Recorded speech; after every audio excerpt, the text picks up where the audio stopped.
looking to win their first ever major title, while Sheffield are looking for another trophy to add to their already packed cabinet. It's the Sheffield Steelers against the Bracknell Bees from the House of Steel.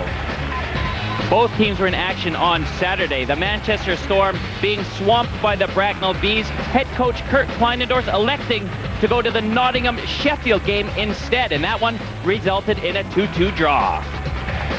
So there's only one big change in the Sekonda Superleague. Sheffield still on top spot, but Bracknell and London change between second and third. No other changes throughout the league. Well, the Sheffield Steelers are without a doubt the team of the 1990s, but it's a new millennium, and the Bracknell Bees are buzzing all over the place to try and gain their first ever league title. Gary, obviously a great rivalry here between these two teams. Yeah, very much so, Nick. I mean, when you look at these two teams, they're totally two different contrasting styles, offensively and defensively, and you know, very exciting to watch. And there's never a dull moment, especially in any building when these two teams meet. Well, I'll tell you what, there was definitely not a dull moment in the last game here. Dave Whistle getting thrown out of the game because of an altercation here that you can see, but Gary, Bracknell go on and win the game anyway. Well, they do. I mean, Dave's come off. I mean, it's very tight. I mean, these games mean a lot to them. I mean, Bracknell, Sheffield, they're both vying for top position, and Dave puts everything into his game and into his team. And, you know, whether it was a pick of the spur-of-the-moment thing, but, but he was definitely leading by example. You've never seen anything like that, though. A guy coming on the ice. I mean, that was almost like a baseball game. Oh, I've done. Fortunately, seen it a couple of times, and it's quite interesting to watch. But like I say, Dave's under a lot of pressure at the moment. You know, he wants to win the title for Bracknell, and he's a competitor, and he's doing whatever it needs to do to win hockey games, and obviously it turned that game around for them. The Sheffield Steelers have a winning record against most of the teams, but the Bracknell Bees, surprisingly, head-to-head out of 20 games, have won 12 compared to Sheffield's 8, and of course no draws. But then in the House of Steel, this is the big stat. Played 9, Sheffield 4, Bracknell 5, no draws.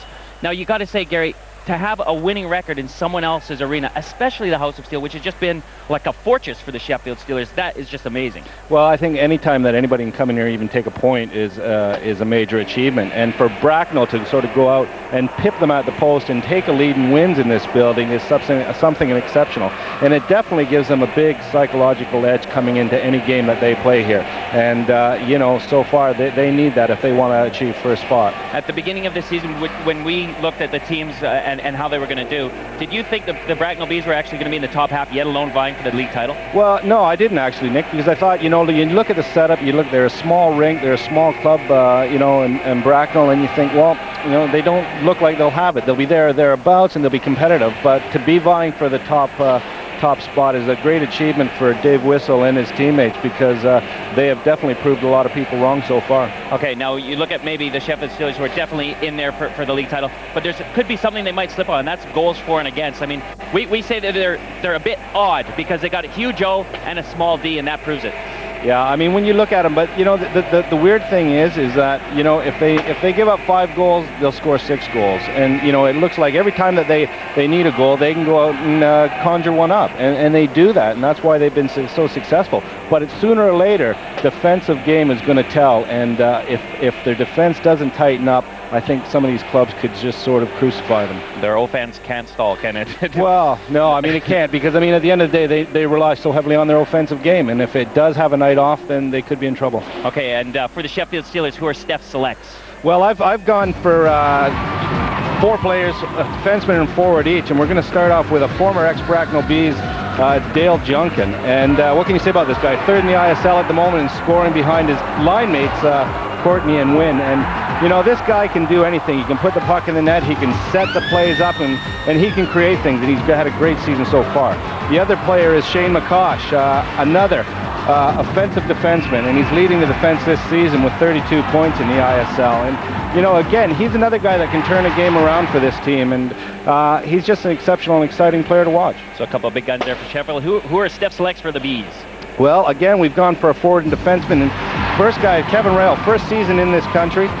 He is at present moment 6th in the ISL on the score charts, and he's got 38 points, 20 goals, 18 assists. And for a little guy, he possesses such a quick shot, and as you can see here in a couple of the goals, I mean, he just knows where the target is. And just an exciting player to watch, too.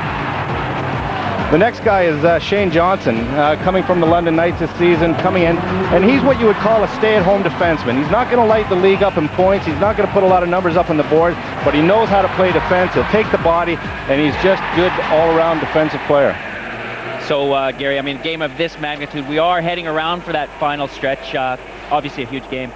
It's a big game for him now. I mean, especially when teams meet against each other that are vying for that title position. And, you know, you're never going to get anything dull. As you said before, it's going to be an exciting game right the full 60 minutes. If it goes 60 minutes, it could even go more. But we're in for a great one. All right, thanks a lot, Gary. Well, it's almost time for the first period. But first, we can have a look at Sheffield's starting lineup. Going with silver, Coach Mike Blaisdell saying he's got two hot goaltenders at the moment. He's electing to go with silver, who's playing really good at home. He's got Short and McCosh either side of him, with again another starting lineup he's been carrying with Craigwell between Seaman and Weaver. The Bracknell Bees will be going with Campese, who's been getting most of the calls lately. He's on fire. Woods and Stewart up on defense, while Ryle, Brandt, and Ward make the starting forward lineup. And there's Big Ed Courtney in his 100th game in this country. He's also looking for his 100th goal. Let's get to the first period.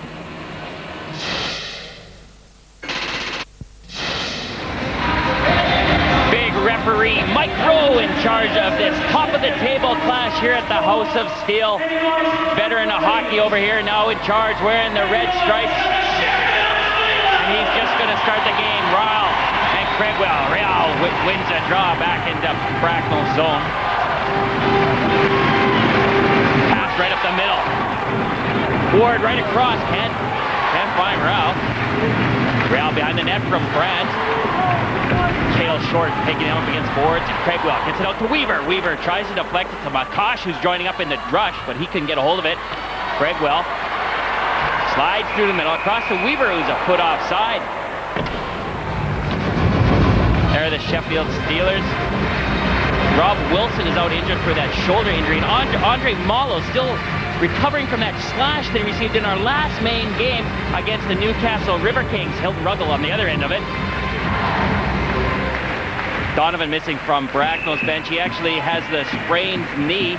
He scored his first goal of the season against Sheffield in their last encounter.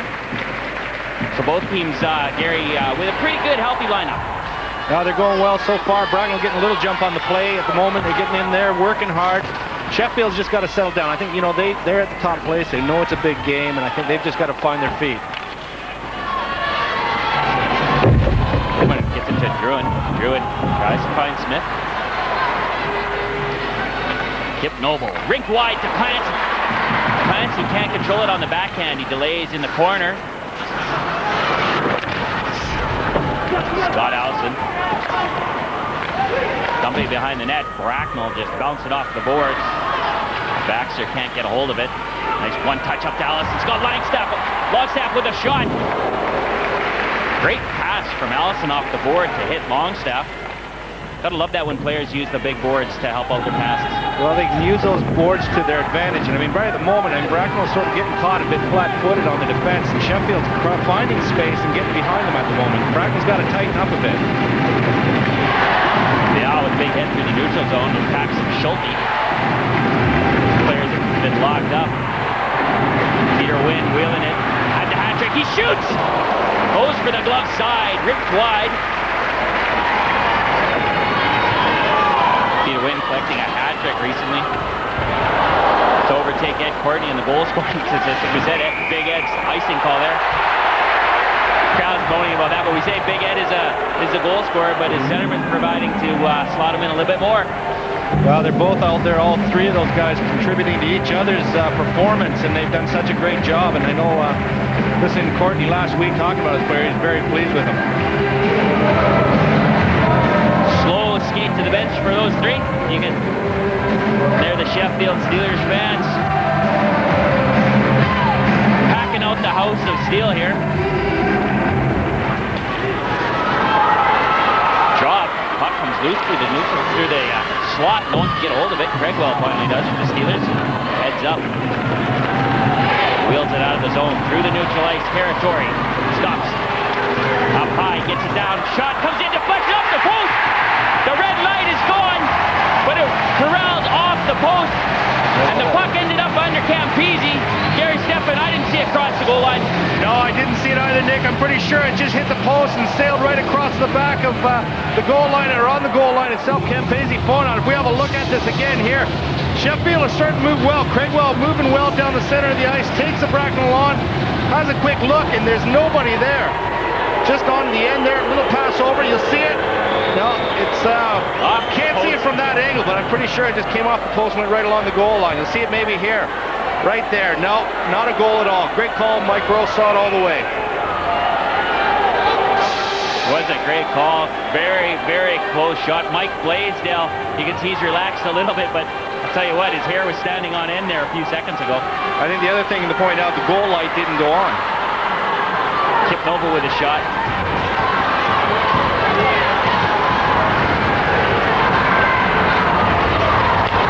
Easy. Corrals it.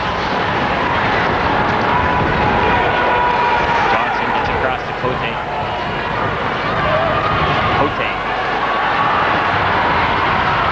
Fires it in. We got a shot here. Weaver winds up. Pass save, rebound. Again. Great saves by Campese. First from Weaver, then from Seaman. 1-2 off each pad, and he denies the Sheffield Steelers here in the first period. But Bracknell are right back. Druin's in front. The drive there. Silver with a save. Backhand out front. Chassé working it with PC Druin. Watch these guys cycle as Johnson joins in.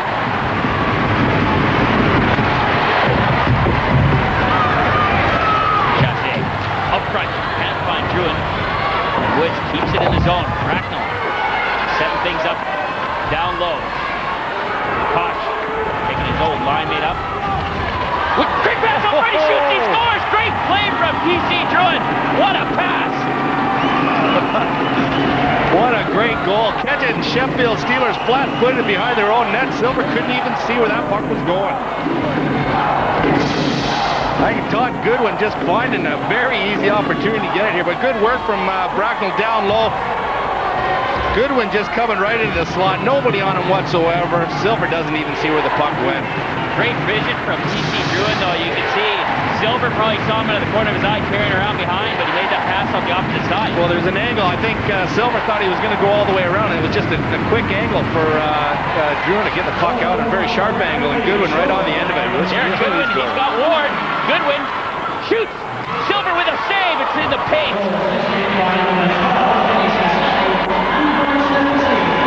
What an opening first 3.5 minutes in this one. Bracknell Bees with a 1-0 lead already, but that came after Sheffield had some great opportunities at the opposite end of the ice. Shot comes in. Warren let it scream over the net. Goodwin had a hat trick against Manchester on Saturday, and he's continuing it now. But the Sheffield Steelers come back 2-2. Clancy with a shot blocked by Stewart. Not enough time to get your seat. Well, I'll tell you what, we called it at the beginning of the show here. I think it was going to be an exciting game, and I haven't disappointed as yet. I know it's only just a few minutes in, but it's been an excellent hockey game so far. Shot, that takes a deflection. Silver still forced to make the save. Bracknell coming back with a puck. Schulte's shot doesn't find its way through, and McCosh sends it down the ice. Touch-up will bring it all the way down the other end. End-to-end stuff.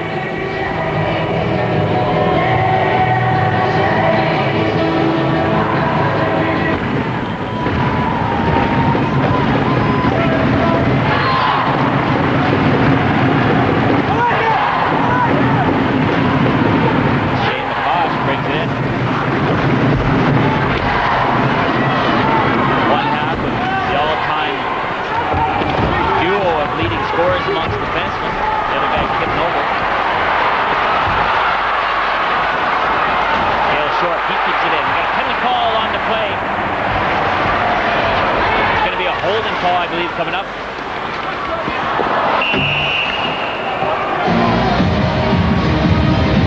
Smith getting the holding call in the slot there, Gary. Yeah, he had Teeter Wynn right in front of the net. Wynn trying to camp himself right out in front of Campese, and Smith just holding on to him just a little bit too much, a little bit too long. See here, he gets the start over there. Short keeps the puck in, which did a great job to carry it, but just off that is where the penalty was called, right in front of the Bracknell net. Well, if they didn't, well, they called Adam Smith, but they could also call Paxton Schulte with a hook. Well, Schulte went in there and grabbed short, but it definitely was the hold that Mr. Rowe called. All the way down the ice. Sheffield, not only with the best power play unit in the league, but also the best penalty killing, 86.3%. Head coach Mike Blaisdell making a big influence on the special teams. He's always been renowned for being good at killing penalties. Well, successful teams always have their special teams in the top 3 anyways, and definitely that's where Sheffield's sitting number 1 in both departments.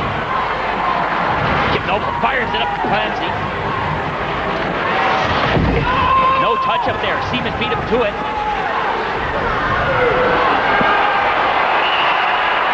And the puck is lodged underneath Matt Cote. Face-off's going to be in Bracknell's zone. Matt Cote doing a good job to get a whistle on that. And, you know, when you're shorthanded, you'll do anything, fall on it, eat it, do whatever you can to get that whistle. And especially that's just what Matt Cote did. His stick as well. He's just picking up with it. Drop that and smother the puck when you're shorthanded, especially. No, great defensive move there by Matt Cote.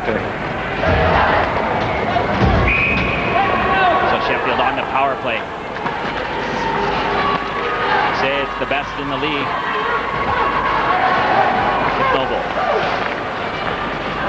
And Courtney, quick fire across. Watch these guys set it up on the power play. They definitely have designed plays out there, don't they, Gary?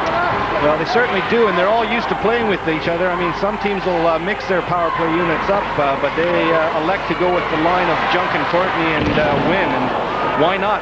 If you're 1, 2, and 3 in the league, you might as well use them on your power plays and your special teams. Bracknell chip it down the ice.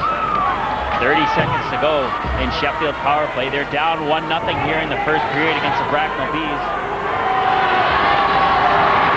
Goodwin giving them the lead. Fox gets it. Casey Druin quickly sends it all the way down to Silver. Sheffield made with one more opportunity to set it up for a shot. Duncan hit win. He's got Courtney. Across to Courtney. Pace of deflection. Courtney finds it out front. Duncan with a shot. Band on it. Another one comes in. Takes a deflection and goes high.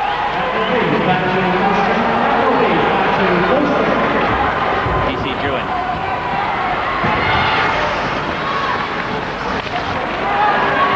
Gets pulled up by Wynn. Wynn right up the middle. Tries to find Courtney. He's going to go the length of the ice for the touch-up.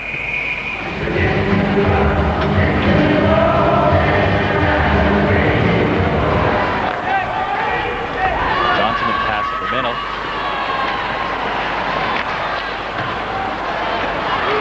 Masters losing it. Schulte's just got the one blade on the side of the blue line. Right out front. Great save, Silver. The Bees are just buzzing all over Sheffield right now.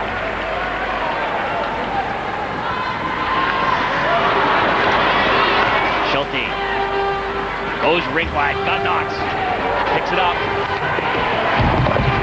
gets hammered into the boards, pass gets picked up, sends out of the zone. Hoffman now delays, gets across the one-timer, great save. Bruno Campisi, we said before, he's standing on his head, and he's doing it in this game as well. Fires up the middle now to Schulte. He gets a touch on it. So it's not going to be an icing call. Jason Weaver now for the Steelers. Tosh, nice 1-2 working there. 3-on-3. Bracknells are all the way back. Craigwell on the backhand. Slides it in. Hellman does a good job keeping that out. Smith sends it across to Druin. Druin. High off the glass and out of the zone. Heads up crowd. So there, Bruno Campisi has absolutely been perfect so far in this game. Halfway through the first period. Saw him step into the Bracknell organization last season with a bit of, they had some trouble with their goaltending rotation there, but he's come in, he's fitted well, and definite asset now at 36 years old. He's brings a lot of composure to this team, doesn't he? Well, he's definitely a veteran of the sport itself, and you know, that's where a lot of people say goalies don't come into their own until they're about 30, 33 years of age. And at 36, he definitely brings a lot of experience with him. Bracknell working hard. Penalty call coming up on the play. Maybe a holding call against Knox. He touches up. Holding the stick call coming up against Blake Knox. Feisty little guy. That's what you got to be careful of. You got to be careful, especially in Sheffield. I know, you get drawn into holding them and clutching because they move so freely and they're always buzzing around. And you'll see it just down low there in the corner. It's Knox holding on to Craigwell there. And again, Mike Rowe saw it and just couldn't do nothing but give him the 2 minutes for holding. So Sheffield will have another opportunity on the power play to try and level this game. And they come out right away with the big O-line. I think this is something you cannot afford to do with Sheffield, is give them the power play opportunities too often, because sooner or later they're going to score. Well, in our last main game against Newcastle, we saw them get punished there. Kip Noble. He tries to find Junkin on the shot pass. Wynn picks up the rebound off the board. Wynn down low to Junkin. Good play by Woods. Woods gets it up to Masters. Backhands it all the way down the ice. McCosh. To Wynn. Wynn in front of his own net. McCosh again. McCosh. Cross ice dump at Courtney giving chase. Holds up so that Wynn can pick off that. Locken works it to Courtney. Up high. Sheffield Steelers snapping the passes around. Gary, you notice that with their power play, they really do rip passes. Shot from Noble.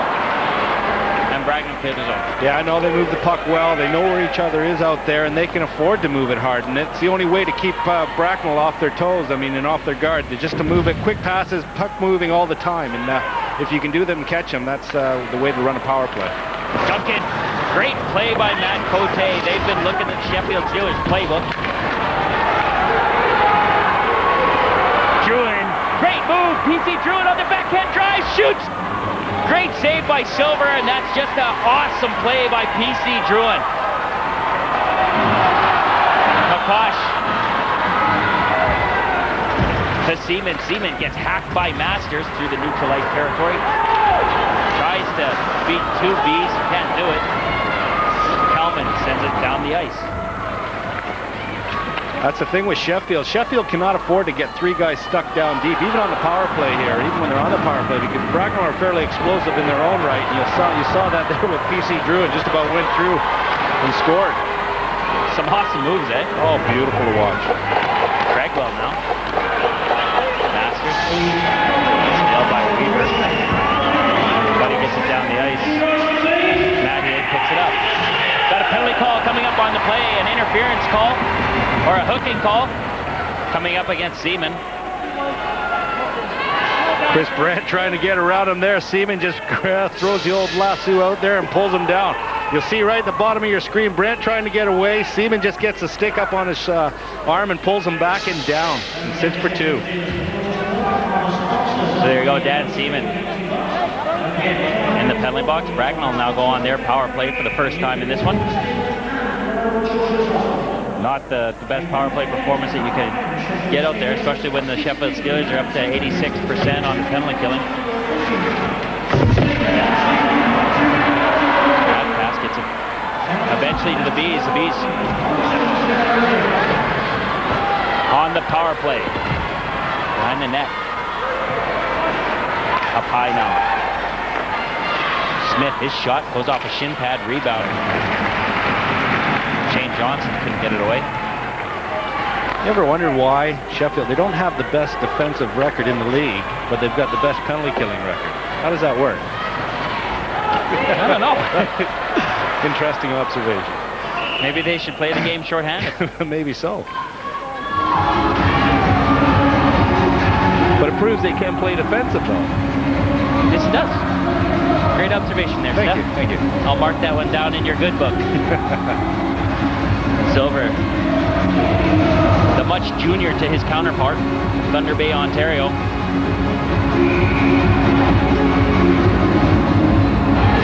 Coach Mike Blaisdell said he's got two pretty hot goaltenders at the moment. Silver's been playing pretty good at home, and Shervin's been playing pretty good on the road. Well, if you got two good goalies, you got to keep them healthy and you got to play them, and that's what Mike Blaisdell's doing. He's rotating them around. Johnson. His pass gets intercepted by Rothwell, who we've seen for the first time in our last main game. He impressed us in that one. He's a great skater, moves really quick. He's quick on his feet, he's got good hands, and he works well out there.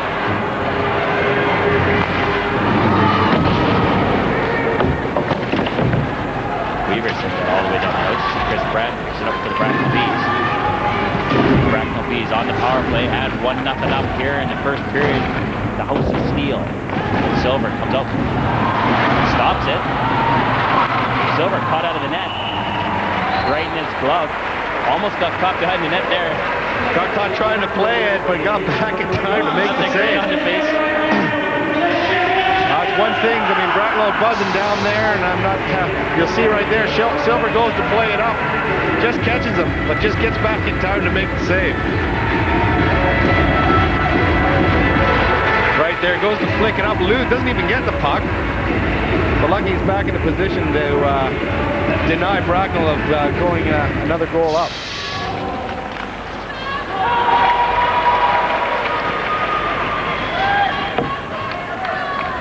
Rob Stewart picking it up. Sets up, Goodwin swings. Right up the middle to Druin, off the skate, gets it to Goodwin. Don't know if he meant to, but it got there. Druin now with it, with Stewart. Druin got some quick hands and quick feet. Stewart winds up, he shoots, he scores! The Bracknell Bees 2-zip up here in the House of Steel. That one on the power play from Stewart. Only 5 seconds left before the power play was over, and Bracknell, great shot by Stewart, coming hard from the point. Silver not seeing it at all. You'll see it here, they just work it to the point. Stewart walks in one step and bangs it right past Silver to the blocker's side. That was a great shot by Stewart. Not renowned for his goal-scoring ability, but he's got a hard shot from the point, and that's where they use him on that, and he's proven it here. First league goal of the season for veteran Rob Stewart.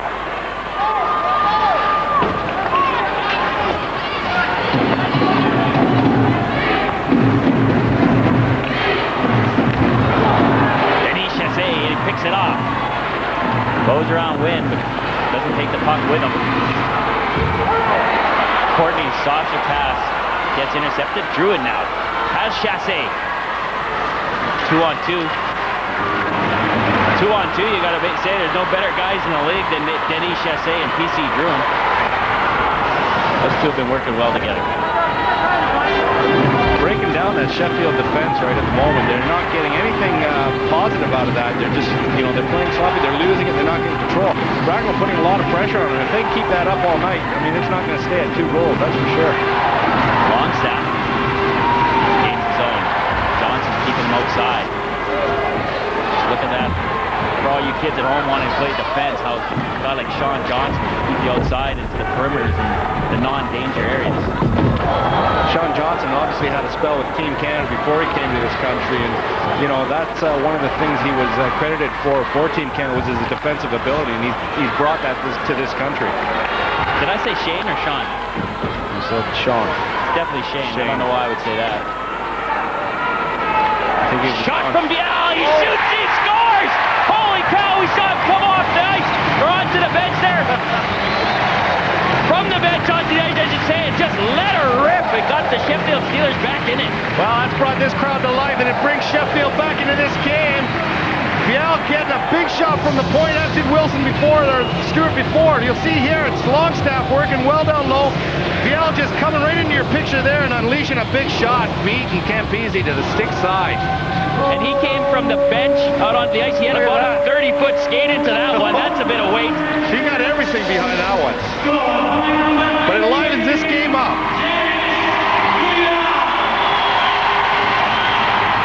So it's his 18th game and his first goal. It's got the Steelers going. Craigwell let that one rip. Campese with a save. He shoots, rip, deflection. Weaver out front gets intercepted.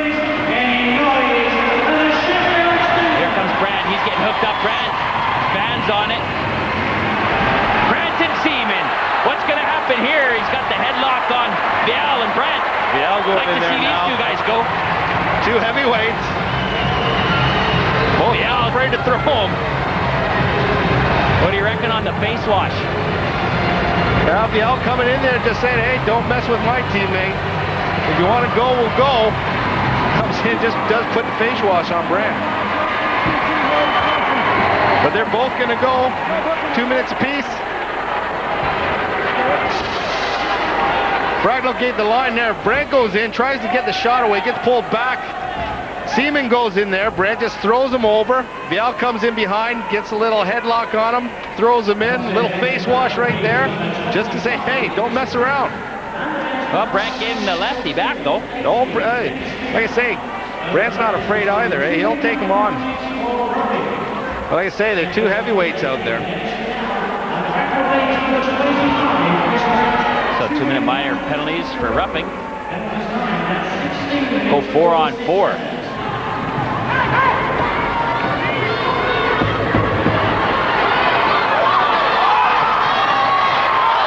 Real there. Great chance. Silver. Gotta watch. Coach Mike Blaisdell's probably gonna tie an anchor to his shorts there in the intermission. Wind delays. Only has Junkin. Leaves it from that hand. He shoots. Goes to the far side. Junkin and Kelman there. You can see tied up. Kelman taking Junkin up against the boards. Win going down low. Penalty call on the play, and it was only time. Kelman taking a hooking call against Junkin, and referee Mike Rowe was just watching that one develop for the last 20 seconds. I think it could have been a 50-50 call there. I mean, Kelman does go in, and he does pull him, but he's fighting with Junkin there. Junkin gets a stick in behind there. You'll see them come in right there. All right, Kelman takes him down there. Junkin now holds on to his stick, but before that, he's got already the call for the hook. Well, a 50-50 call, because Kelman's stick was lodged between Junkin's legs there from the boards, but I think Junkin knew about it. Oh, he definitely did. But it gives the Steelers the man advantage. 4-on-3. The Steelers against the Bracknell Bees. One-timer from Kip Noble. Now 5-on-4. Brad and Vial return to the ice. Weaver. Nice. It's a bit Craigwell. Last minute to go in this period. That one gets intercepted. Up the middle, Brandt driving, gets pinched, but Johnson, he shoots off the blocker. Johnson wisely adds up to prevent. Sorry, Brandt.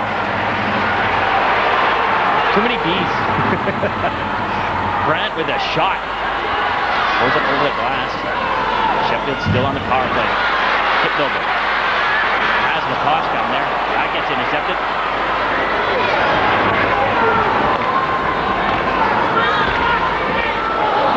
Sheffield's not getting much on this power play.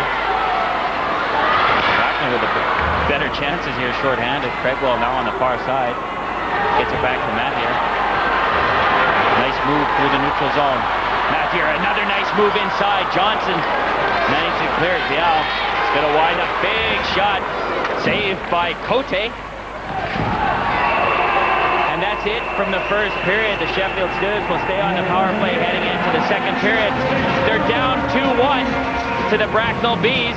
The Bracknell Bees have been buzzing in their chase for the league title. There are your goal scorers. It's been an action-packed first period. Join us after the break for the second.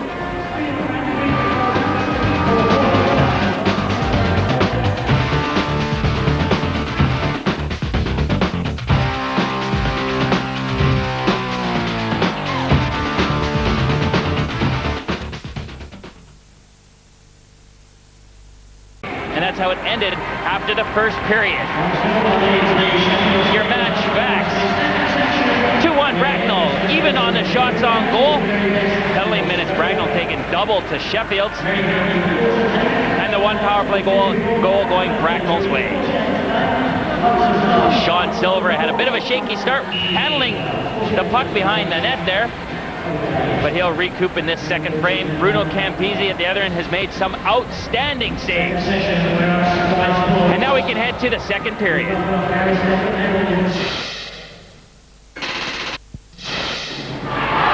Referee Mike Rowe dropping the puck for the second frame. Dale Junkin pulls it back to Kip Noble. Kip Noble sends it across from McCosh. Two of the offensive defensemen in the league. A couple 100 points between those two. Tito in to Junkin. Tries to get it down to Courtney. Eventually does. He gets it back to Junkin. Remember, the Sheffield Steelers are on the power play.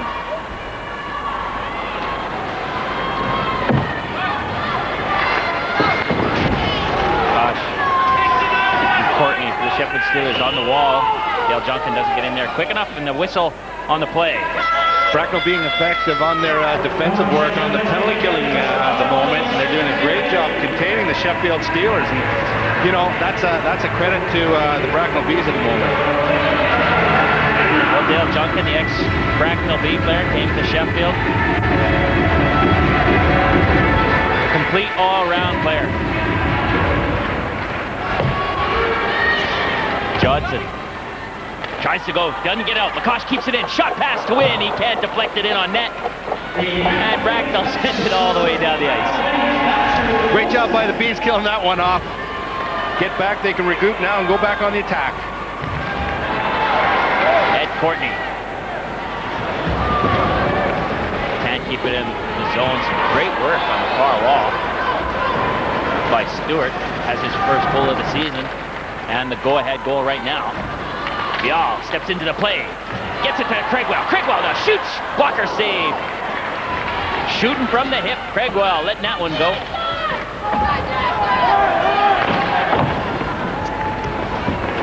Craigwell can't get around, keep it in, but he goes right up the middle again to Weaver. Weaver tries to step in on Stewart and can't. Gets it down to Seaman. Seaman. Dispossessed by Paxton Schulte. Schulte with a great pass. Both teams moving the puck well here. Knox, short side, goes wide. Seaman comes around back to help out. Pulls up the puck. Team's going for a change. Got some room. Gets it up high to Weaver. No icing call on that play. Woods spins and heads up. Can't find anyone. That will get touched up for an icing call. Apart from that, really, Gary, Stefan, both teams working well and hitting the marks. A lot of free-flowing play out at the moment. You know, and the good thing about it, and the nice thing to watch is the quality of skating that both these teams have. You know, they're all both good skating sides, and there's a lot of free movement. It's pretty to watch. Mike Blaisdell making some more notes, leaning over Ed Courtney, saying, Ed, go score a goal. We need one, Ed. Come on, and produce one. He probably asks and he probably gets it.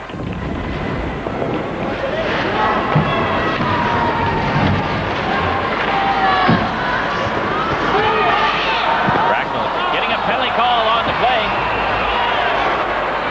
Holding call against Cale Short. Yeah, Short going off for 2 minutes, and he's gone down in the corner, just puts the clutch on Chasse. Chasse gets the puck, looking to move it out front. Short takes his man, but just gets a stick in between his legs, pulls him around, and no other alternative but to give him the 2 minutes. Cale Short in the box. The holding call, I'm puzzled about. Maybe the trip, but I think with the holding, when he got a stick in between and just twist him and turn him around, you could call it a trip, you could call it holding. You're giving him for the hold, though. Nonetheless, Bracknell is going to try and kill another one. Sheffield on another power play.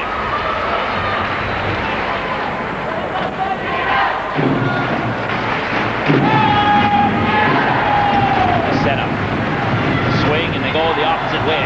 Shane Johnson, quick little backhand dump. He's going to chase it up, collect it. Big hit from Schulte on Vial. Big cross check from Vial. Let's watch these two see if anything develops from that. And another big hit from Vial in the front.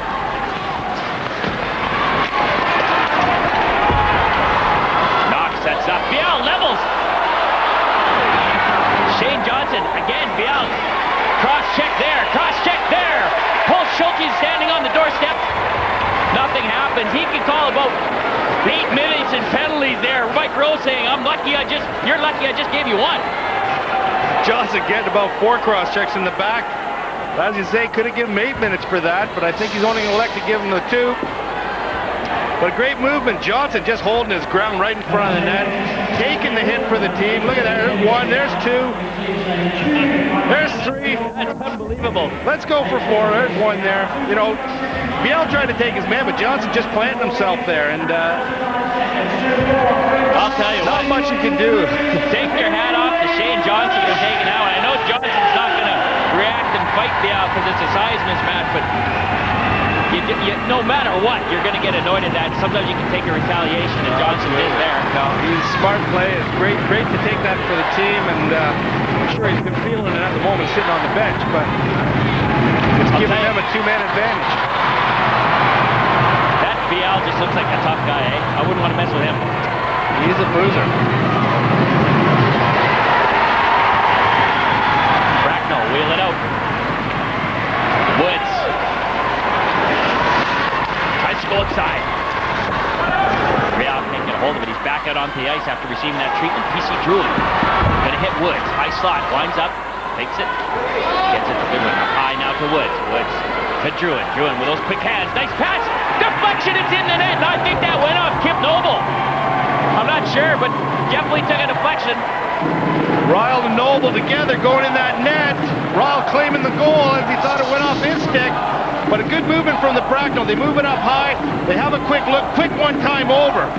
Yeah, we'd like to see that again because it just looks like it got a deflection. Real did get it. You'll see it right here. Ryle right in front. Oh, yeah. Oh, what a goal. Deflected it between his skates. Between his skates. Got the back heel of the stick and beats Silver. Wow. What an unbelievable goal to give the Bracknell Bees a 3-1 lead here.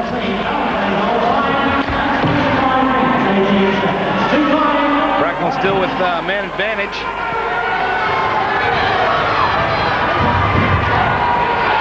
Second power play for the Bees, and they keep going. 5-on-4. Lakosh. Holding up. Gets it to Weaver. Weaver, nice step outside. Seaman driving the net.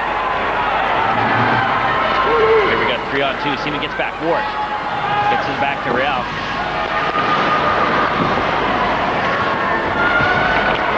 Up high.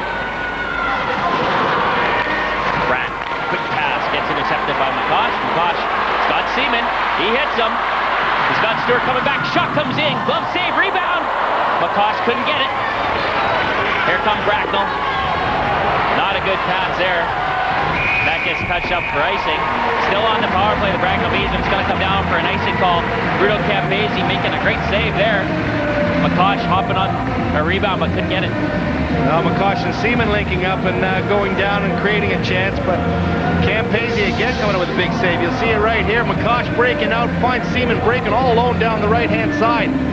Licks to shoot. Campese holds it, juggles it. But Makosh just couldn't get on the end of it to get the rebound. So the Bees up 3-1, scoring in the second period on the power play. It was actually their first shot of the period that scored them the goal after 5 minutes of play.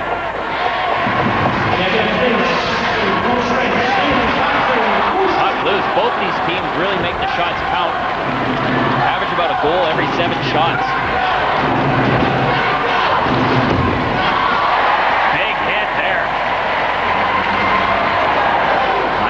Leveling Knox.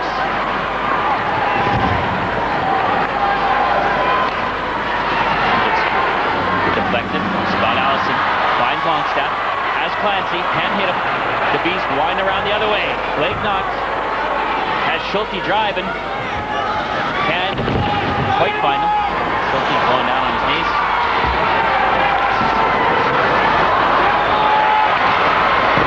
Baxter's drive.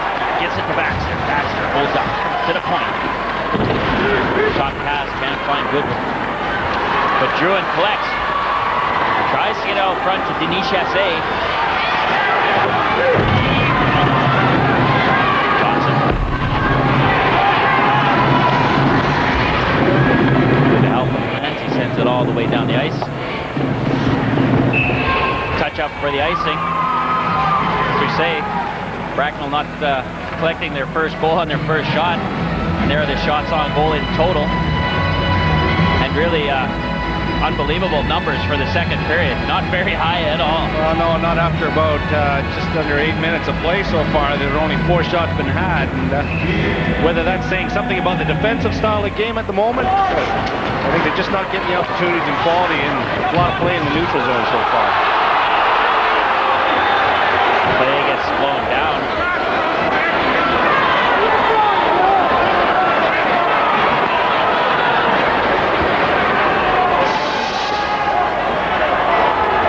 Going in there, McCosh going in, and Baxter just leveling them, putting them down from behind. No penalty on the call, though.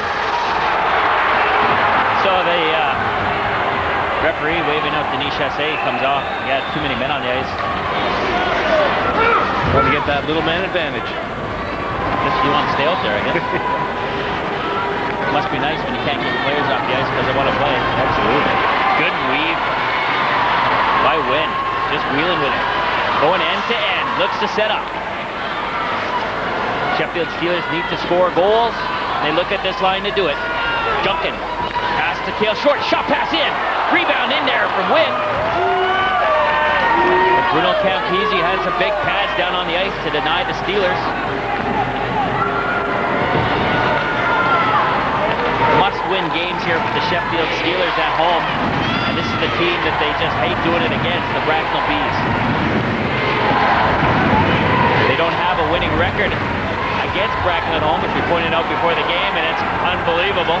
3-on-3 to Ed Courtney, who winds up, he shoots, he scores! Mike Blaisdell said, Ed, go score your 100th goal. Ed Courtney goes, okay, coach. And they make it 3-2.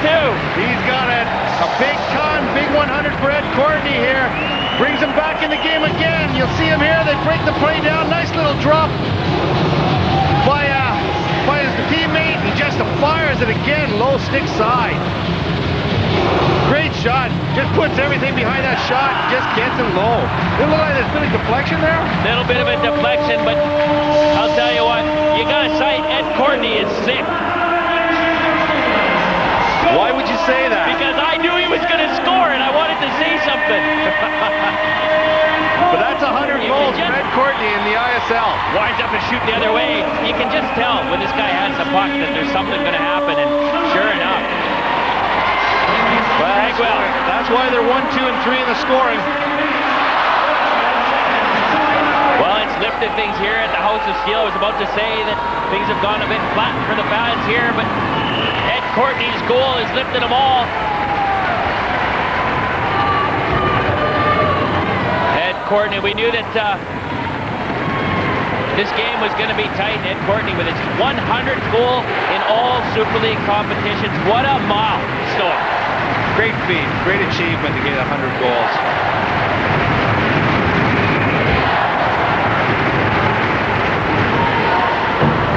That's here. Back to Noble. This nice pass to Cragwell. We got 3-on-3. Tommy Plummer's backhand. To Hoffman. Noble shoots. Ooh. Takes a deflection. You like block shots too. I think that's especially from one of your all-stars. That's classy. Schulte just throwing his body from that, sacrificing his body for that team. That's what you want to see. Goes down the ice. Touch up for the icing call.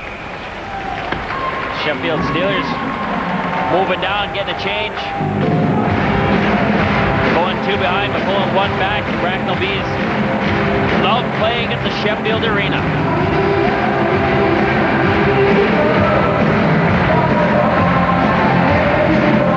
Big whistle excited. I think he's just waiting. He's just waiting for his time.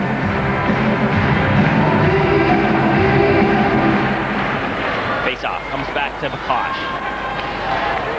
McCosh, nice drive. Out front, he shoots, he scores! David Longstaff from McCosh, who just walked untouched into the zone. Makes it 3-3. Well, Shane McCosh throwing back up front to create this tying goal for the Steelers. Finds David Longstaff just on a one-time shot, just beating Campese. Longstaff gets him out in position. Nobody really marking him there. Look at that. Bang, in the back of the net. Tying goal. Great play from McCosh, though, to find Longstaff. Well, you got to say that was a real defensive breakdown by the Bracknell Bees. It just let McCosh in untouched. Definitely, I mean, that's not like Bracknell at this moment. I mean, let them sort of Sheffield stay open like that in the slot area. Allison for the stretch pass. Longstaff can't get a hold of it.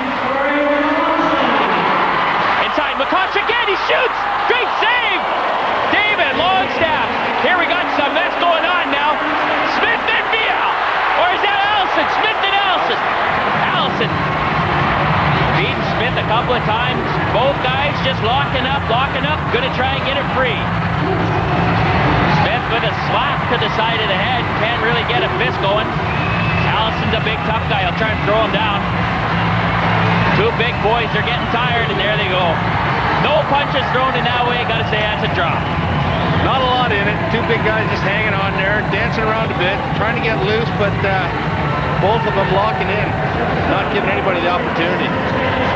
But again, that just came off the play where another great opportunity for the Sheffield Steelers as well scoring a goal. This time it was McCosh. It was Longstaff finding McCosh sneaking in from the point. And just seeing right off the side there where Smith takes Allison. And they say, hey, all right, let's go. Well, Allison with a 1, 2, 3 shots in there quick, but then they tied up and that was it. So 2+2 for roughing for both players. Be 5-on-5. Ward. Yeah, deflected it. You see Drew in there.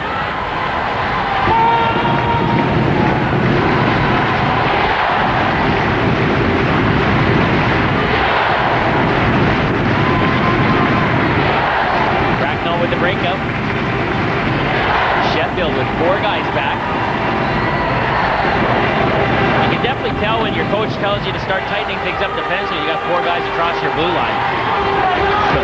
They have to do that. I mean, let's face it. We say they're not the most defensive-minded team, and they can't play that sort of crap as well as other teams do. So line back and everybody behind the puck. That's the answer. Mathieu and PC Druin really going hard. Mike Rowe right on the doorstep again. Druin dumping Mathieu.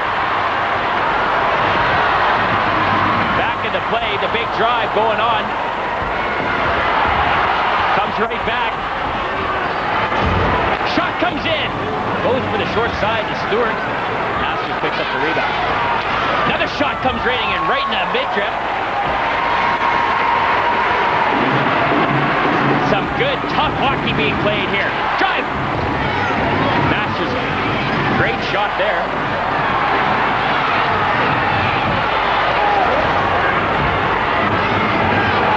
Woods, up to Stewart.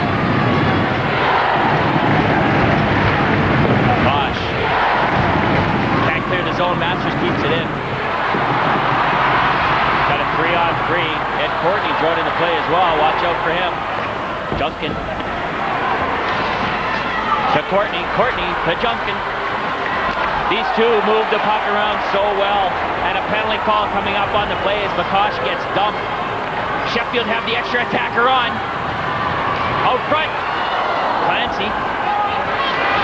Sheffield with 6 skaters out there as a penalty call is being called against the Bracknell Bees, and as soon as they touch up, they have to get complete control of the puck to blow the whistle. Otherwise, Sheffield keep going with the extra man, and then Knox touches it down finally. And we got a tripping call coming up against the Bracknell Bees. Denny Chassé going up for tripping. Pulled his man right out in front of the ice there, in front of the Bracknell net. Chassé arguing on the call, doesn't think it was intentional and shouldn't have been given. We'll watch it here, just right in front there. McCosh driving to the net. Chassé takes his leg right out from underneath him and puts him down. No argument on that one. Absolutely. So the captain of the Bracknell Bees. Denis Chassé will take a 2-minute minor for tripping, which will mean that the Bracknell Bees with a 3-3 draw here. Going to be short-handed. Bracknell with 2 power play goals and 3 opportunities. Sheffield with a big bagel up there, and they want to try and get the best power play unit in the league rolling right here and go for the go-ahead goal. They haven't been in the lead yet. It's been a comeback story for them. Power play for Sheffield. This time you got Courtney having a rest. They've got Wynn, Junkin, and Weaver out there. So they're mixing it up. Mike Blaisdell mixing the power play lineup. Here we got an interception. And Goodwin on a bad angle. He shoots. Saying that, but with PC Druin up there, I mean, anything can happen. He causes a turnover.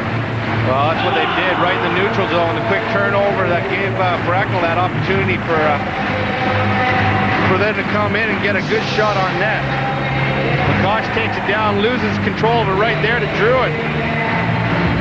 And it's Goodwin coming in, having a quick look, looking for the 5-hole, tries to put it between, but Silver goes down, makes a good save, and I'll tell you, that was close. Noble to Bracknell. Steelers on the power play. Just over 4 minutes to go in the second period. We're deadlocked at 3 each. Noble to Craigwell. Craigwell with a quick pass, about a foot in the air for a win. Wynn's batting average, I don't think, is too high, but had a whack at it anyway.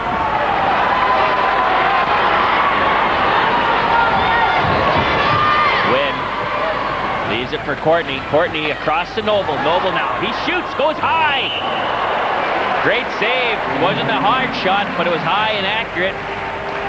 You hate it when defensemen start throwing in those off-speed pitches. Well, you start going up high. I mean, the good thing was that Campese had good vision. He saw the puck all the way, and you'll see it right here. Noble just coming in, lets one go high, but Campese saw it. Makes a good save, and then they just tumble in on top. 19 shots, that 3 goals in, and 84.2. Numbers that he'll want to try and pick up, that's for sure.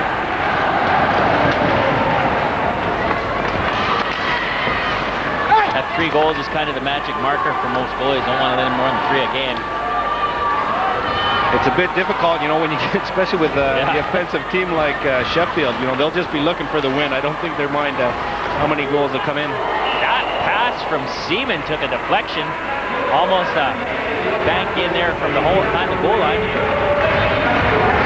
Campese just hanging tight to the net, and that was close because if he would have pulled away just a bit, you'll see right here, they try a bank shot, tried to get it out in front, hits Bracknell's skate, and it was lucky Campese didn't move because that would have been in the back of the net. And of course the question that we say is, did he mean to do that? Not at all. He was going for Weaver. He was going for Weaver in the slot. Wayne Gretzky would have tried to bank it in. Absolutely. He's put pucks in on the side and got it into angles that people couldn't even figure getting it in there. McCosh. Noble pinches it in.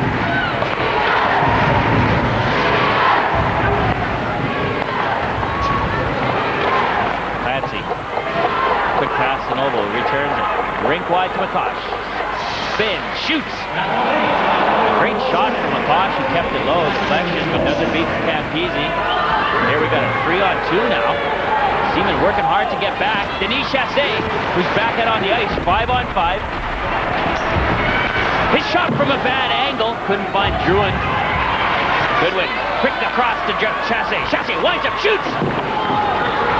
Goes wide. Great action from both teams. 2 minutes to go in the third. 3-3. And these guys are just working hard, and I'll tell you what, these are championship-looking squads. Well, as you said, I mean, we're not short of action either end of this ice tonight. And, you're right, they are championship teams. They're playing well, they're playing hard, and that's what it's all about, especially coming down the home stretch. Well, you can see Rob Wilson leaning over the guys. Rob Wilson, normally the captain, but he's serving that injury. And both the Steelers and Great Britain can't wait to get that guy home. Here we got a 3-on-2. 2. Sheffield, Tommy Plummer with Vial. His pass can't get back to Vial. Schulte taking Vial up against Boards. Offside's a call. Shot gets ripped anyway. Nobody has any arguments about that except down here. Madier. Goodwin. Johnson and Plummer. I'm ready for another one. They call him Tommy the Duke, don't they? Yeah, stop yapping and drop the gloves, guys. This pushing stuff. Yeah, you're going in there. Having a few words. Schulte coming in now, having a few words back. Johnson and Plummer. I don't think you're going to see much more out of that one. Pretty good. Goodwin coming over there, but just getting over. The puck going back before it, over the back of the blue line before it got over, and it was just there. Goodwin in there. Size mismatch. Well, just a little bit. Matt here saying, you know. And then Plummer comes in off the side of that and has a few words as well. And now that he's got the C on, though, he's got to lead by example. He's not getting as much ice time as he's used to. But no, when he goes out there, he does his job. And that's what a captain's doing. Like you say, leading by example. When you get your opportunity, you take it. They always say there's no such thing as 110%, but if there was, that guy always gives it. And he picks up the puck now. Gets it back to Craigwell. Craigwell to Plummer. Plummer. Nice pass out front. Great save. Hoffman with a great backhander. Campese closes the door. Craigwell picks it back the other way. Hoffman. Campese's lost his footing. Lost his footing. He fell down. I think the auditions for Bambi were next door. Plummer gets it to Hoffman. Hoffman's got a 1-on-3, but Craigwell's coming in to help him out. He sends it around behind that. 1 minute to go in the second period. 3-3's the score, but here comes Bracknell. Real winds up. He shoots. Pad save. Then Courtney. Sorry, McCosh gets hit. Junkin now. Junkin up to Cale Short. Cale Short right up front to Courtney. Couldn't get a handle on it.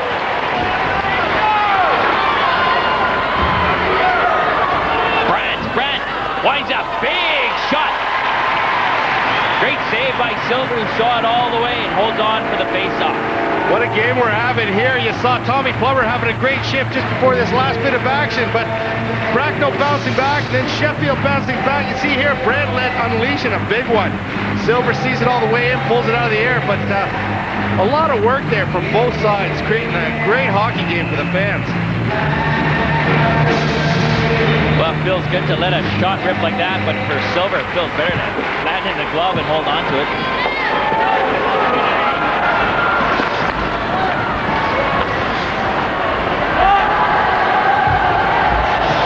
Seconds to go.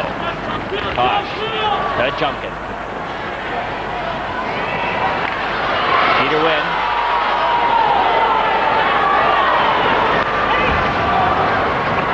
Courtney gets McCosh. We almost have a shot here by Brandt, but it's a clock and around. No! Unbelievable! The clock says nothing on it. We were looking up. Prevent with the breakaway. What a shot. It was just one second. I watched it. I looked up at the clock and there was 1 second left. And the clock ran down. You'll see it right there. Courtney tries to throw it out front into the slot to the McCosh. But Brandt intercepts and just goes in, just takes one. Just 1 second left to go. Unbelievable. I just was saying that he wasn't going to get it off in time, and there you go. He proved me wrong. Well, if you're ever going to want a shooter out there, that's the one guy you want because he's got a rocket there. Look at Dave Whistle. Is he excited or what? There's Chris Brandt with a second left on the clock in the second period. He fired home. The Sheffield Steelers finding themselves 3-1 down and then pulling it back, but only for Bracknell with a second to go to have a 4-3 lead after the second period. And that's how it'll end. We'll head into the third period. Join us after the break.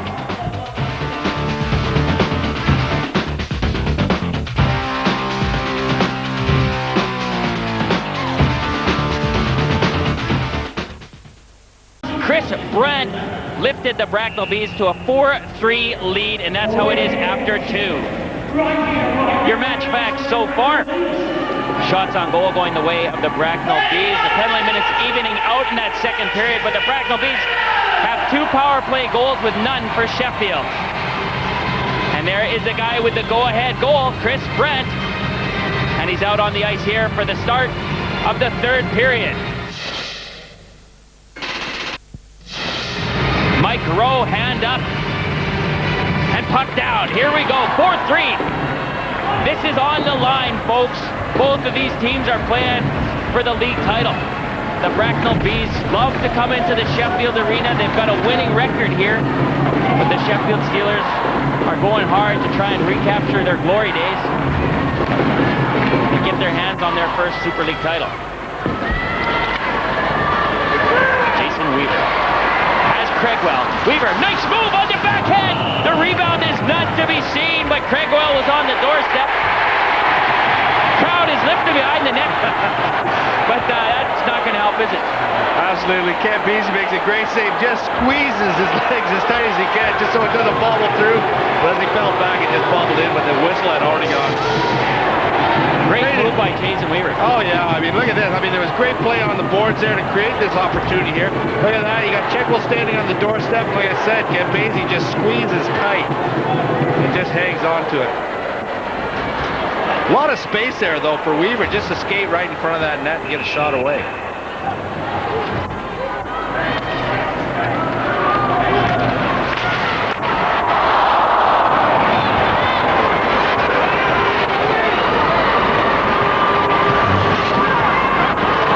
Wynn drives around. Woods kept him at bay. Duncan picks up the puck. Duncan fires it in. Takes a deflection and pops over Campisi's pad into the corner. That comes up. Good pinch in by Noble, but he gets stepped. Got it. Gloved it down. Mike Rowe blowing it. Mike Rowe, Chris Bragg getting the hand over top of it and called it down because he said you got the advantage on it, and that can't happen. He can bat it down, but he can never put his hand fully over there. Look at that. He takes it, throws it to the left a bit, guides the puck to his player.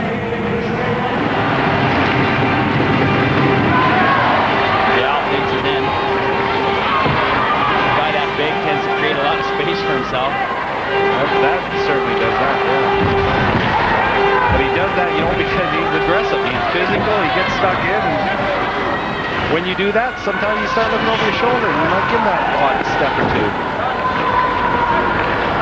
Goodwin. Pass up the middle. Shot on the backhand. Baxter goes wide. Craigwell spins it up to Weaver. Another big hit. Weaver on PC Druin. Druin yelling at Mike Rowe, saying that was interference. He hadn't touched the puck. Big shot, big save. Both these teams just solving each other. It's a great game of hockey. I mean, I'll tell you, it's one of the better ones, and they're both having a go at it. Lost step, nice step. The shot go, Allison couldn't get on the end of it. Another big hit from Cote on McCosh. Interception. Bracknell 3-on-2. Clancy getting back. Shot comes in on the blocker. Net knocked off it. Knocked off its mooring. I'll tell you what, Gary, there's been some big hits in this period. The boys are throwing their weight around. Druin gets hit there. Gets knocked down, then there's a hit on McCosh right here. Cote bangs him into the boards, he goes down. I'll tell you, they're throwing it around. They all mean business here tonight. As we say, the 2 points on the line, and then there are your shots on target. These 2 points can mean the difference of first or second place, and no one remembers second. Well, I'll tell you what, as well as being points for the league, I mean, this is even coming down to the playoffs too. When these two teams could meet in the playoffs, they could meet in the finals, so they got to stake themselves right at this moment. They can't give up. They can't give either team an inch, and they've got to fight for a hard 60 minutes. As we said, the championship teams, we're seeing a championship game here.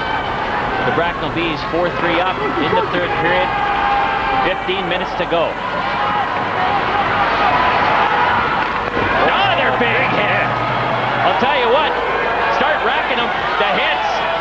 Real drives. Great play by McCosh. Another hit.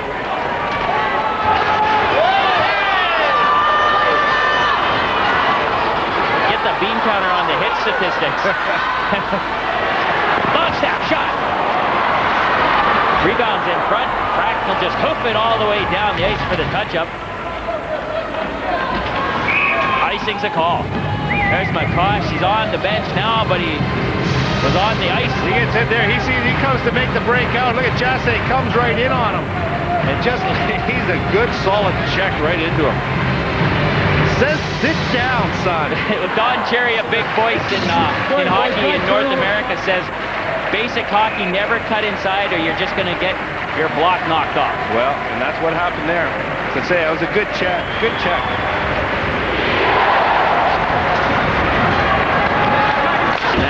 Off the boards. Can't clear it. Second whack at it. Sheffield do. Can't keep it in.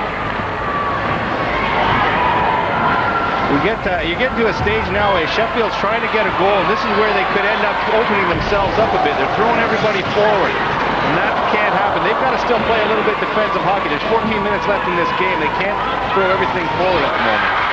Win can't step inside on Bellman. Bellman gets it up the middle to Knox. Nice one-touch from Ward to Masters. Ward picks it up in the opposite corner. Fires it out front. Has not knocked. Wind up. Shoots. Skate save. Noble. His pass can't find Wynn. Wynn picks it up in the neutral ice. Wynn drives. He shoots. Great save. Campese rebound. Campese with the save and the skates in the head. Great burst of speed by Teeter Wynn to get around Wood. Every one of these players is playing their heart out. Offside's a call. That was just a hair. Oh, what action here tonight.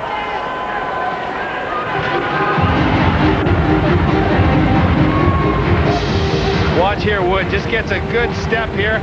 Goes around, tries to bring it in. Campese just sprawls himself right in front of the net and makes a great save.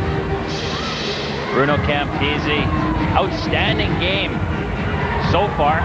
He's made some outstanding saves. Can't be blamed for the three that have hit the twine behind him. Tell you what, I mean, he's made a lot of big saves tonight. I mean, this game could be in Sheffield's favor at the moment, but he's stood tall. He's made some great saves. Both teams buckling down now. And you think things will open up a lot more as time ticks down? Well, as time ticks down, I mean, it will open up more because Sheffield's got to try to get a goal back, and all of a sudden, you know, you'll find 3 forwards going in, maybe we're only 2 or 1 are going in at the moment. But if they do that and they get exposed, you know, Bracknell will have a breakout, they could go down 3-on-2 or 3-on-1 even. Tommy Plummer laying the hit on Matt Cote, again trying to get his team geared up. He may not make the contribution on the goal sheet, but he'll get the team lifted up with a big hit or two. Absolutely. No, he goes out there, he'll throw his weight around, he's not afraid to get stuck in. Long pass up the Longstaff. Just ran out of space.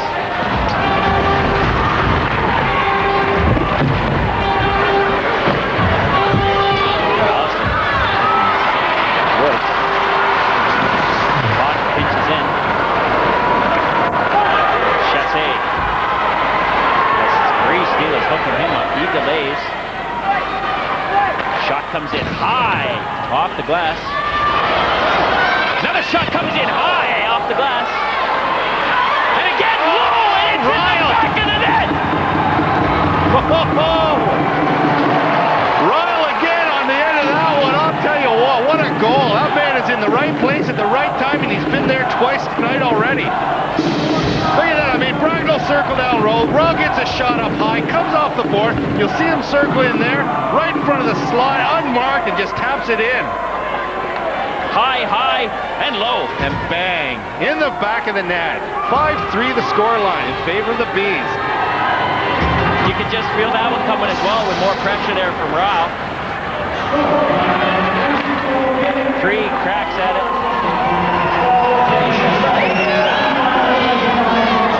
It'll be interesting now to see how Sheffield responds to this. Another shot comes in.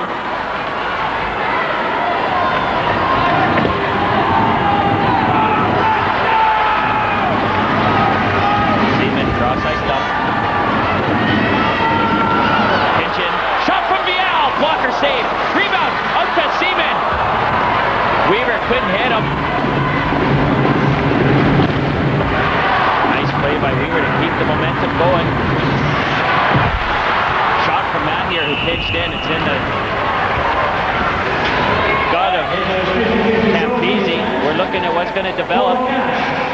getting in there quick. 144. Matt here joining the rush, getting a good opportunity there for the Sheffield Steelers to try and pull one back. They're 2 behind here. Matt here. They come in there, they work hard, they get a good shot. I think it's Sheffield just creates an opportunity, a chance, but again, it's Campese holds on and just doesn't give anything away. Shane Johnson hits Rowe. Rowe apologizing there at that, eh?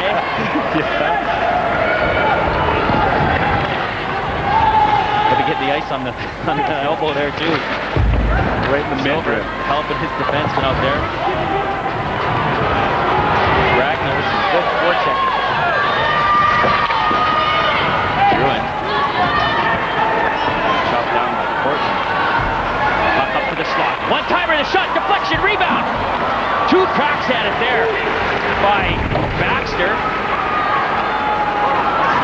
One-timer in. End over end. Bracknell with some good play out there.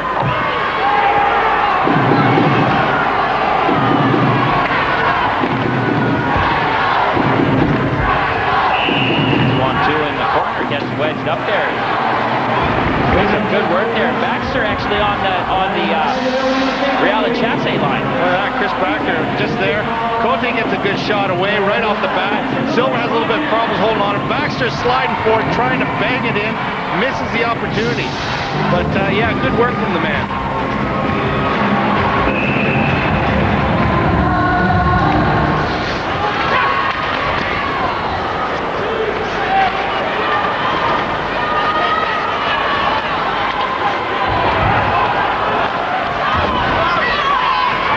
Shot comes in, he banged on it, Smith, but it still found its way through with Schulte on the doorstep. Seaman to Weaver. Long pass, doesn't find Cregwell. Cregwell, again, a big role in tonight's game. He might have scored, but he's been working very, very hard for the Sheffield Steelers. Great utility player.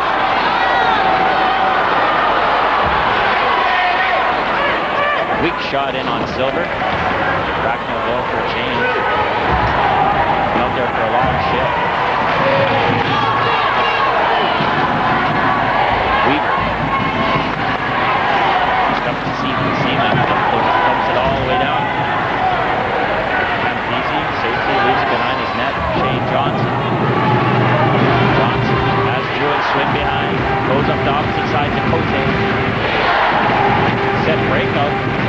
Stalled in the neutral zone. Sheffield turn it back. Kick over. Up to Courtney. Courtney to Junkin. Junkin now. Great defensive play by Cote. And again, another set play. Everyone thought Courtney was going to go for Wynn, and Wynn comes into the middle, and Junkin picks it up on the far side. No, it's a good play. Courtney's the sort of decoy out there. He draws in, but they hit the wide winger going down every time. They've done that a couple times tonight. Icing on the call. Matt Cote. We see him block shots. We see him block moves. One of the most solid guys you played against in many, many years, haven't you? Yeah, he's a great competitor. He's not afraid. He throws himself. Look at this here. You'll see him lift the line a guy up, tries to cut in, just throws himself right in front of the body, takes the puck, takes the man off, and gets control and gets it out. What a defenseman does. You gotta say, that is not an easy thing to do, folks. When you go down onto the ice, you commit yourself 100%, so you've got to make sure you get the puck. You got to get your timing right, because if you go down and all of a sudden he's walking in with a free shot, and you look a bit stupid. But no, he normally times himself right, and 9 times out of 10, he's got the man on the puck. You ever mistimed it? Oh, many a time. Many a time. So you're saying you've made yourself look stupid here? On a few occasions. High stick coming up right in front of Mike Rowe. No choice on that one. And oh, look at that. Big wraparound from Clancy. Rowe can call 2 penalties here if he wants.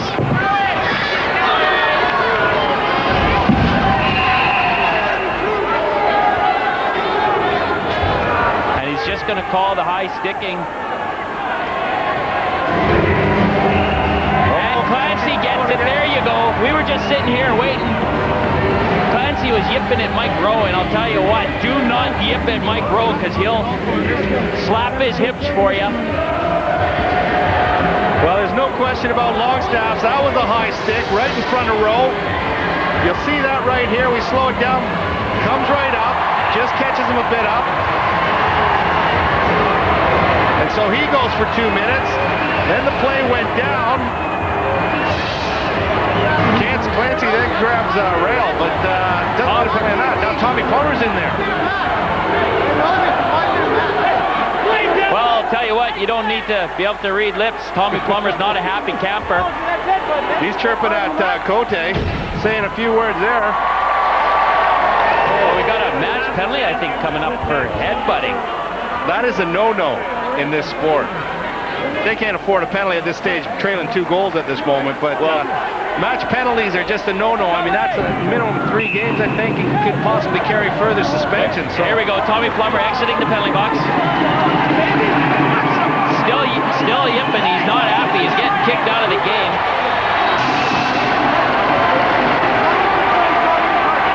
There you go, eye to eye there. Tell you what, I don't think you can argue that. That's pretty clear. and Tommy Plummer not making a good example of wearing the C. But we know he's a feisty guy. He's one of the most feistiest guys I've ever met in my life, and he does have a calm demeanor. But I'll tell you what, he lays everything on the line for his team, and there you can see he blew. So just to confirm the penalties, Tommy Plummer receiving a 5-minute major for headbutting. Longstaff getting a 2-minute minor for high sticking. Hoffman going in to serve the major.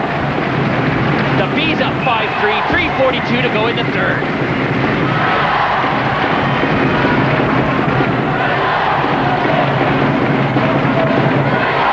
Kip Noble finding himself in an awkward position, having to take a draw as Junkin gets waved out.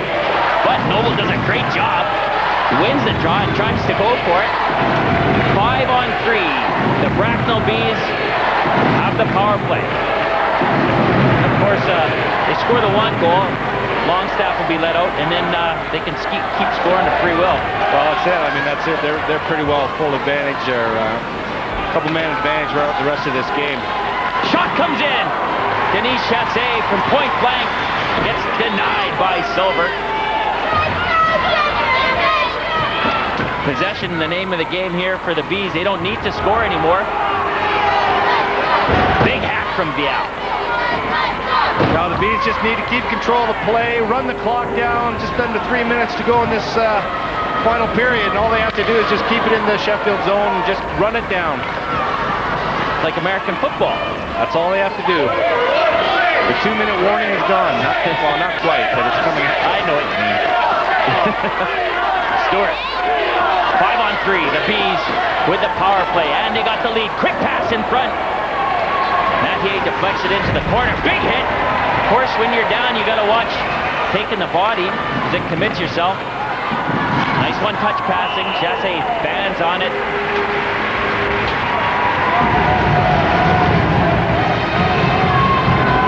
Chassé steps off the ice. Bees going for a change.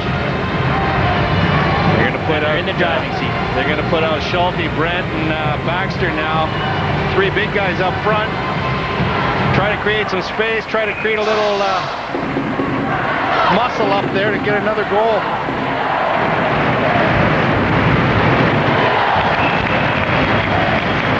And that crowd there will be trying to help out the Steelers. But when your back's to the wall, it's to the wall. It doesn't look too good. 2 minutes to go.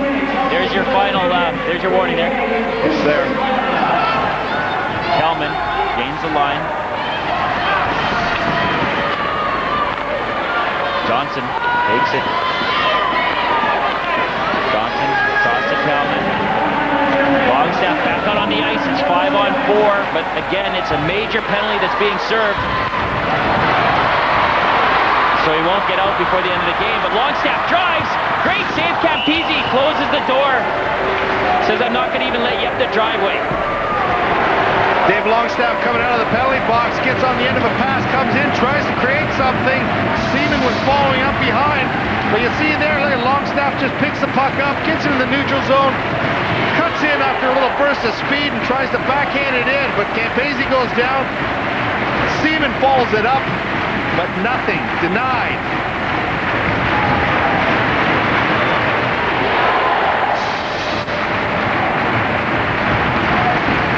Bruno Campese, they're the Sheffield Steelers who are 2 goals behind. And it's 2-on-1. Shoots! Goes high. Masters had a chance to bury the Steelers, but doesn't do it. Here comes Vial, the big man for the Steelers. He delays. Nice move. Backhand gets intercepted. We got another. Well, it's a 2-on-2 now. Shot comes in. From which he shoots! He scores! And that'll be good night, sweetheart. That's a big shot. That's a big goal. And that's the final nail in the coffin of this game tonight, folks. And the fans get up here and rip up their tickets and start heading for the exits. They're leaving. Look at that. Just a pass out. They come down. Just a quick shot unleashed and just beats Silver. No chance whatsoever. A little 1-2 there. And it's Ward, Colin Ward, just piling one in behind Silver.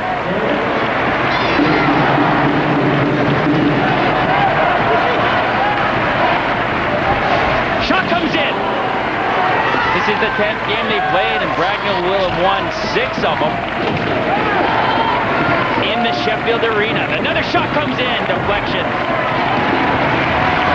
Silver making some big saves, but he's not getting a lot of help out there tonight at this stage. You know, they're backing in, they're letting him shoot. Yeah. And Silver's making some good saves, but, you know, he's not getting the support that, as a coach, you would like to see. Well, he didn't get the support throughout.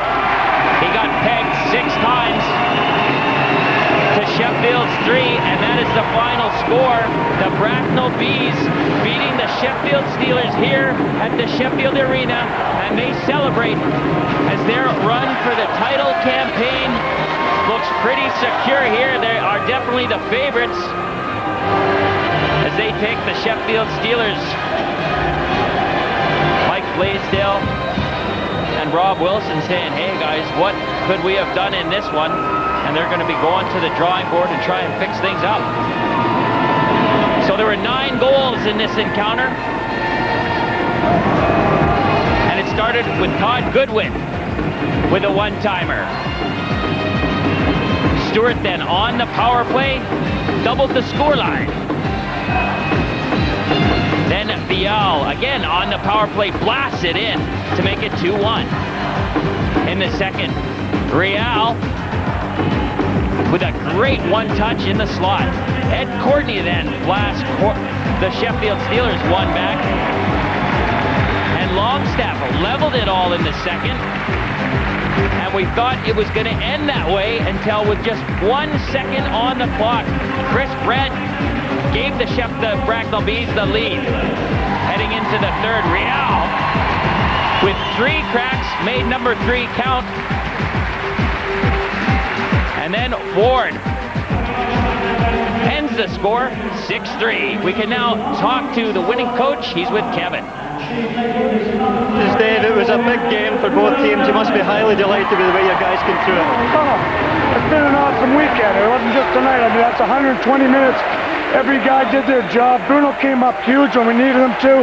It's a huge 2 points. It puts us right up there, and that's where we want to be. It was a great game, and they came back at you a couple of times earlier in the game, but Chris Brandt's goal at the end of the second period really turned out to be a turning point.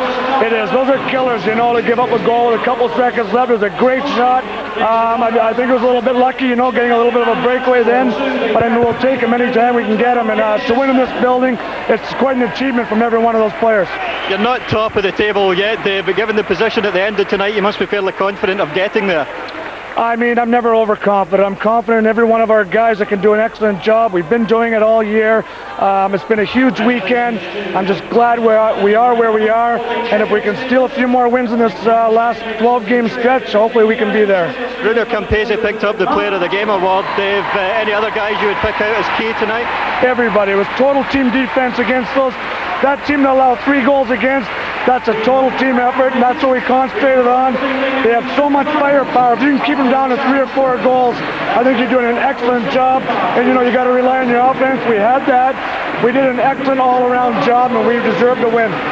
Dave, you've got another big game coming up midweek against London, who I can tell you lost to Ayr tonight.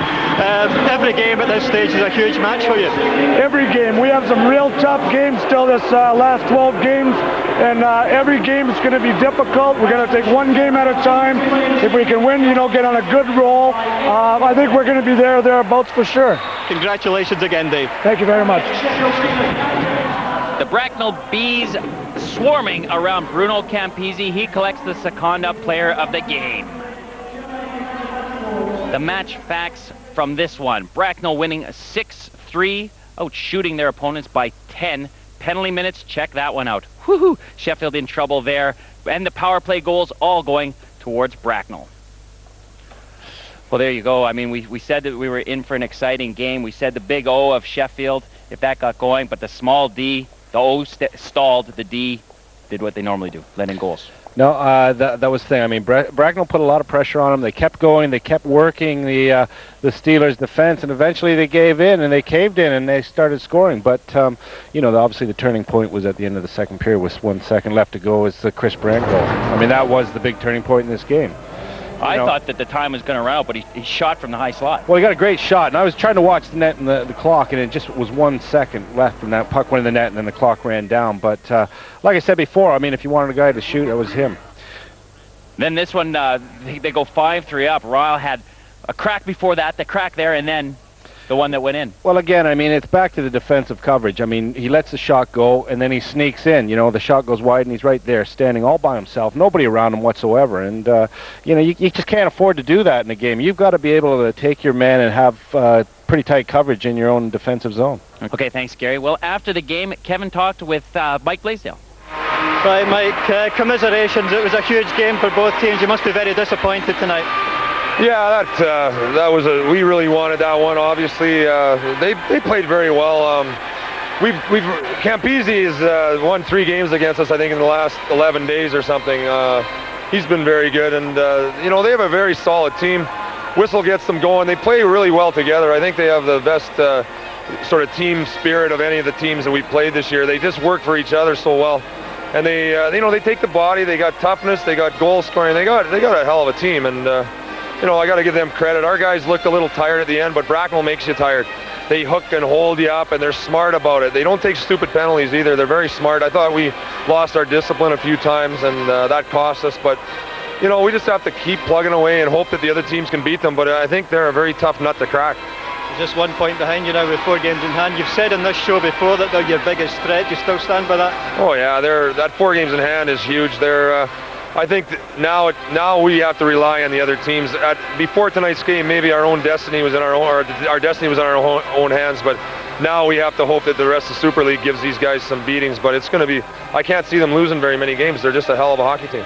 You've given them a glowing report tonight, Mike. From the stands, it didn't look like your side did a lot wrong. It was anybody's game until fairly late on. Yeah, we created some good scoring chances. You know, I mean, Campisi made some great sliding saves that frustrated us at times, and I think the goal that killed us was the 4-3 goal with a second, I think, on the clock. I mean, it was just a bad defensive error on our part. Both defensemen got caught up ice, and then Brad took the long shot. You know, maybe our goalie could have had it, but I can't really blame him. It was a good shot. That's all we can do. Well, on Sunday, all the teams were in action, and London went down in Scotland 3-2. And Cardiff keep the heat on their title chases, 7-2 with a win over Nottingham. Manchester with a 3-1 win over Newcastle. Bernard in net there in that one. And, of course, Bracknell with a Sheffield win 6-3. So there is the Sekonda Superleague on Sunday. Sheffield still top. Bracknell hot on the heels with 4 games in hand. And London right there as well. And it looks like that could be the chasing pack. Well, you know, we look at the other teams. Mathematically, you know, 6 of those teams have a chance of getting it. I've said on the line that, you know, you're not going to get a winner from the top 3. What do you think? Or you're only going to get a winner from the top 3? Well, I think as it's closing down now, you're going to get a winner out of the top 3. I mean, there's other teams that are still in with mathematical chances, but I think really it's going to come down to the top 3 as they stand at the moment, who will take the top spot. Earlier on, Mike Blaisdell said that, Bracknell have always been his toughest opposition. Chris McSorley, the head coach of the London Knights, has made the equal statement. And with everyone saying that they've got this team morale, they're playing the way they are, would you say they're favorites? Well, I say they got to be with 4 games in hand, but I think Mike Blaisdell made a very valid point. He said they're a team that pulls together through everything, and they work hard together, and they fight for each other, and that's been their key to their success. They're not a big, flashy outfit. They don't have a big arena, and but they are a great team that works for each other, and that's the key to their success so far this season. Okay, thanks a lot, Gary. Well, in our main game, Bracknell get another win here in the House of Steel, 6-3 over the Sheffield Steelers. You can catch up on all the other news and action from around the league after the break in Rink Roundup. Hello, I'm Jamie Steer from the Air Scottish Eagles, and today we're going to talk about passing.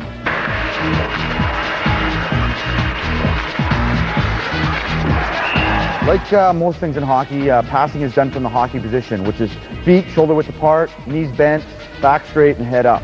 When I want to make a good pass, I want to start the puck behind my back foot. I want to start it on the heel of my stick so that I can roll off the end of my toe and go and stay flat all the way to my partner.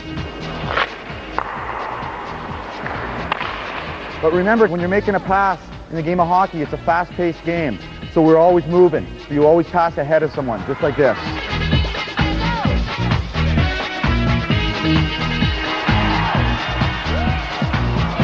Well, in our main game between Bracknell and Sheffield, Chris Brandt supplied the game-winning goal in the second period with only a second to go. They went on to win 6-3 here in the House of Steel. Well, there was plenty of other action from around the league. It's time to catch up with it now. Des brings us Rink Roundup. And what a weekend. Sheffield Steelers picked up just the 1 point from their 2 games. That came at coach Mike Blaisdell's old Chargers Nottingham.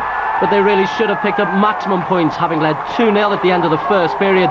Both their goals for Ed Courtney and this from Dale Junkin were scored on power plays within 31 seconds of each other. But the Steelers concede too many soft goals. Netminder Grant Sherber may question his positioning as Martin Flitchell walloped the shot on the short side. That made it 2-1, and the Panthers nicked a point when Ashley Tate picked out Aaron Kane.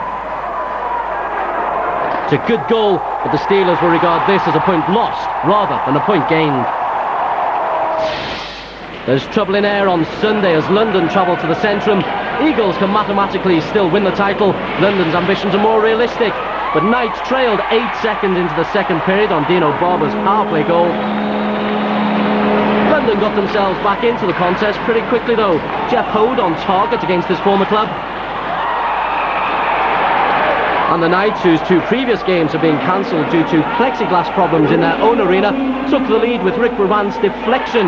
Our power play goal was his 9th point in 9 games. London looked good for the win. But then the Eagles swooped with 2 late goals. Scott Young's shot, Sean Byron with the touch, 2-all on 48-15. And with just over 3 minutes on the clock, the Czech Jan Mikkel scored the game winner. A real dent to London's title challenge, but not the end of the story.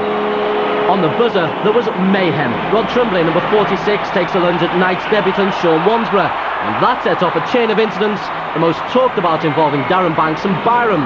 Banks picked up a gross misconduct for manhandling linesman Andrew Alsop. Byram also picked up a gross misconduct. Both were appealing against the call, which brings an automatic 2-match ban. Banks then went toe-to-toe with Cam Bristow. No love lost between these 2. Slightly less frenetic at the MEN Arena as Manchester tried to bounce back from a 10-2 nightmare at Bracknell. Brian Duthie had the 6,000 plus crowd off their seats with the opener, only for Newcastle to respond with a power play goal 2.5 minutes later. The scrappy finish by the Finn Tommy Makela past Mark Bernard. Newcastle fans happy, but any hopes of the River Kings' first ever win in Manchester lasted barely 3 minutes. That's how long it took for Mike Harding to re-establish the Storm lead. 3-1 it ended. To the Ice House in Cardiff, where Nottingham allowed John Brill 3 bites of the puck to give the Devils a lead inside a minute. Nottingham have yet to win a Super League game in Cardiff, and there were few signs that that start would change when Merv Priest waltzed past Jordan Willis to make it 2-0. The Panthers, though, made a game of it. When Devils failed to effectively clear their lines, Graham Gard reacted quickest for 2-1. And then he set up the equaliser. Good skating, a pinpoint pass, and Martin Flitchell strikes like, well, a panther. But Cardiff are hot. They've won 6 straight at home before this game. Betio Secretini and Steve Thornton are clicking, and they're getting decisions going their way. Thornton's power play goal, hotly disputed by Nottingham. It was to be a key strike. Cardiff were never in trouble after that. Darren Hurley made it 5-2. And the Devils ended the game with 7 goals and a 7th straight win on home ice. Steve Moria completing a good night's work. So the results from all the weekend's games, starting at Bracknell, where the Bees thrashed the Manchester Storm 10-2, which just about killed off the Storm's chances of retaining their title. Todd Goodwin got a hat-trick in that one. Nottingham came from 2 down to draw at home to the Steelers. Then on Sunday, Ayr dented London's title hopes in that explosive encounter. Cardiff made it 7 home wins in a row at Nottingham's expense. Manchester beat Newcastle 3-1. And in our main game, the Bees get A+ for their win at Sheffield. After the weekend games, the table looks like this. Sheffield top, but Dave Whistle's Bracknell are looking ominous in 2nd place. They've dominated the Steelers in head-to-head games and are now just a point behind with 4 games in hand. Remember, it's a 42-game season. London dropped to 3rd, although they too have games in hand on the Steelers and are still very much in the title race. Mathematically, Manchester, Ayr and Cardiff could still challenge for the title, but that would take some doing. Newcastle cast adrift at the foot of the table as the sides jostle for playoff positions. Ed Courtney's still way out in front in the race for individual honours with more goals and more assists than any other player. Just for good measure, his goal against Bracknell was his 100th goal in all ISL competitions. Cardiff's Steve Thornton and Bracknell's Kevin Reel had good weekends, moving up to 4th and 5th respectively in the points scoring list. It's been a really good month for Thornton with 20 points in his last 11 games and 15 goals in his last 12 for the Devils. He's been named as the Sekonda face to watch for January. In other news, the future of Great Britain's most capped player, Ian Cooper, was finally decided on Monday. London Knights have released him from his contract, and as rumoured, Ian will be joining British National League leaders Guildford Flames. He's expected to make his debut at the weekend. One player moving clubs within the Super League is Sammy Walston. He ends his brief stay at Manchester by joining the Newcastle River Kings. 3 other transfers on deadline day saw left-wing Andy Bozo move to London from the IHL's Detroit Vipers. Bozo, another player with a big penalty record. The Nottingham Panthers have used the last spot on their roster to sign up a 3rd netminder. Wayne Cowley, once of Solihull and formerly of Sheffield and Newcastle. And another Finn joins the squad at Manchester in the form of defenceman Sami Silterberta. Plenty of games coming up this week as the Super League season draws towards its climax. Thursday sees a titanic 4-pointer as Bracknell travel to the London Arena. The Knights surely have to get something from this one if they're going to block the Bees' championship bandwagon. Also on Thursday, Newcastle travel to Cardiff as they bid to close the gap on the rest of the Super League. Both those games starting at 7. On Saturday, it's another road trip for the Bees, this time at Nottingham. Sheffield entertain Manchester in another title crunch. Both of these games facing off at 7. All 8 Super League teams play on Sunday. Newcastle make the long trip down to Bracknell. The puck drops at the Beehive at 6. Cardiff take on the Sheffield Steelers at the Ice House, also at 6. And London will be looking to avenge Sunday's defeat at the hands of Ayr. Go down to the London Arena for 5 if you want to see if this one is equally explosive. And finally, the MEN Arena sees Manchester host the Nottingham Panthers. That's another 5 o'clock face-off.